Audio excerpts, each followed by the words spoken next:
Hi! Kamusta kamo tanan? Ang ngalan ko si Adrian. Mastoryahanay naman kita parte sa pahamot. Ini nga pahamot nga luya ko istorya sa inyo subong tawag siya Club Tinwi Milestone.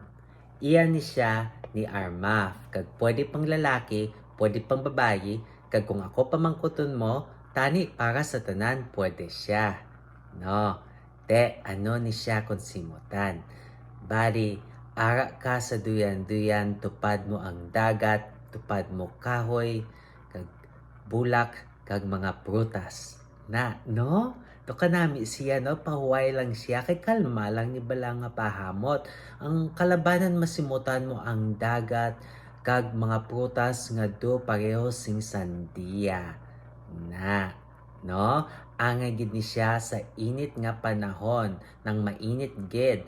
Ang temperatura nga para sa iya is between 80 to 100 degrees Fahrenheit o kung 27 to 38 degrees Celsius na pang beach kidya nga pahamot, no, para sa init. Kag ano ang iya nga mga nota?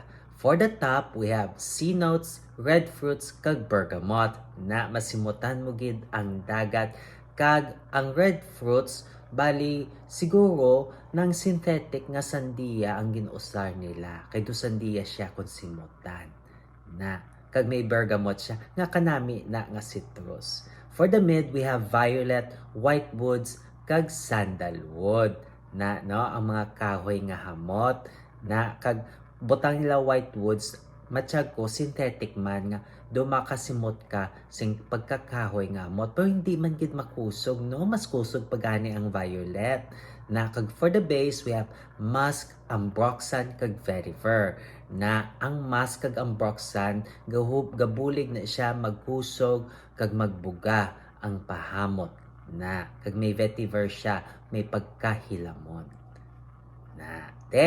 angay gid ni siya pang beach ya, no, pang init nga panahon la may init sa gwa o kon diin kag kakagto nga mainit kung namian ka mo sini nga pahamot, pabalaan nyo lang ko. Kag kung may iba pa ka mga pahamot nga luyag istorya sa akon, ibilin lang sa comment section. Sa naman, bye-bye.